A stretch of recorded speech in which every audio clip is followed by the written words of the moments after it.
OK, je vous présente Padlet. Et Padlet, c'est gratuit, comme toutes les autres études qu'on va utiliser, mais vous allez voir que je pense qu'après 3 Padlets, ils vont demander de commencer à payer. Donc, c'est une chose qu'on va utiliser un peu dans la classe, mais pas trop. C'est vraiment quelque chose où on peut partager plusieurs choses en même temps sur le même tableau. C'est comme un tableau interactif un peu qui est accessible par tout le monde d'une façon collaborative. Et c'est juste un autre type de collaboration. Donc, tout ce que vous avez besoin de faire est, si vous voulez créer un compte, il faut aller à Padlet, inscription. Et puis là, ça va vous demander, sans n'importe Google. Donc, d'habitude, moi, j'utilise mon compte de Université de l'Alberta, qui est un compte Google. Je vais aller là-dedans.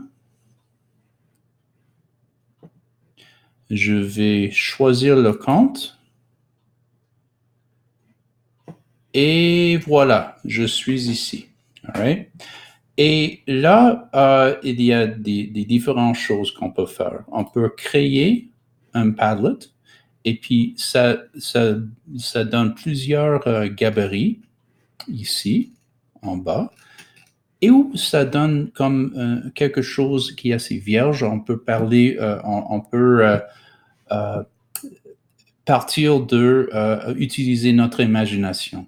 Donc, toutes sortes de choses. Si je recule ici, je peux aller dans le gallery pour voir quelles sortes de Padlet ont été créés. On peut faire ça avec nos élèves dans une classe. Et c'est actuellement, OK, which fast food chain has the best burger?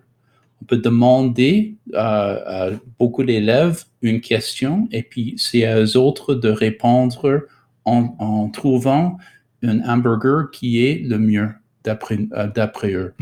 Donc, il y a vraiment beaucoup de possibilités avec ça et c'est très visuel. Et je sais que les enfants aiment des choses visuelles. Donc, voici Padlet.